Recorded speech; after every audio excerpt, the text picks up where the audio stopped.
করব, সর্বোচ্চ চেষ্টা করব, কারণ এখানে ওই যে মেডিকেলের একটা বিষয় আছে, আপনারা জানেন। এই রিপোর্টগুলো চলে আসলে আমরা দিয়ে দেওয়ার চেষ্টা করব।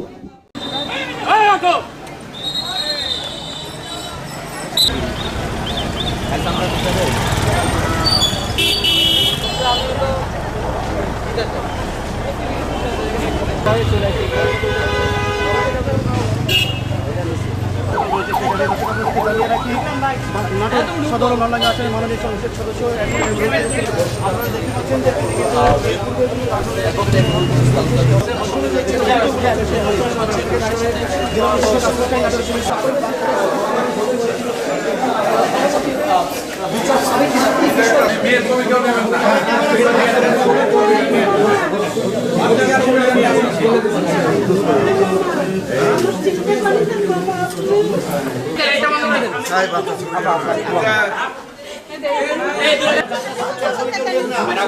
লাইন দিবে না,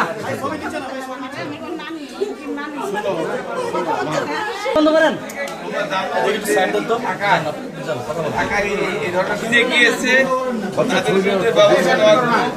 আমি এখানকার রওশন ভাই লাইটটা আমরা সর্বোচ্চ সহযোগিতা করবো ডাক্তার স্যার।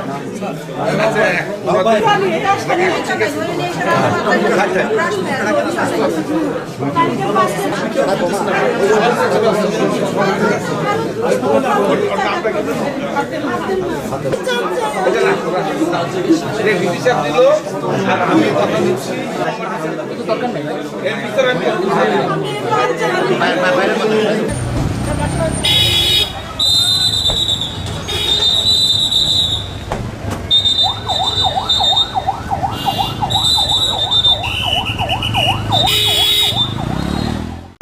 আমার নাটোর আমার নির্বাচনী এলাকার তেলকুপি মদনহাট গ্রামের 5 বছরের মেয়ে ফাতেমা,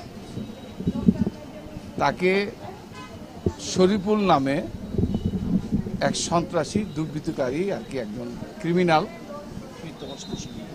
মানে দুঃখজনক গত কয়েকদিন আগে ঢাকায় এই ধরনের ঘটনাকে কেন্দ্র করে, যেখানে সারা দেশে একটা ঝড় বয়ে যাচ্ছে,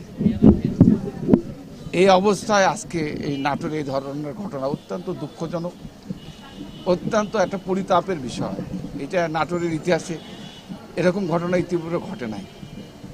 আমি নাটোরের এখানে জেলা প্রশাসক আসমা শাহিন এবং আমাদের শরীফুল হক সাহেব আছেন, আমি তাদেরকে ধন্যবাদ জানাই, কৃতজ্ঞতা জানাই যে এই অভিযুক্ত মানে যে আক্রান্ত হয়েছে ফাতেমা, তার পরিবার এত নিরীহ গরিব, তারা অভিযোগ করার সাহস বা ক্ষমতা তাদের নাই। এটা সোশ্যাল মিডিয়ার মাধ্যমে আমাদের নাটোরের সুযোগ্য ওসি জেলা পুলিশ সুপার ওনারা নিজেরাই গত পরশু রাতের ঘটনা ঘটলেও গতকালকে ক্রিমিনাল যে ওর নাম হচ্ছে শরীফুল এবং 42 বছর বয়স, ইতিপূর্বে এরকম আরও দুই একটা ঘটনার সঙ্গে সে জড়িত ছিল, তাকে গ্রেপ্তার করেছে।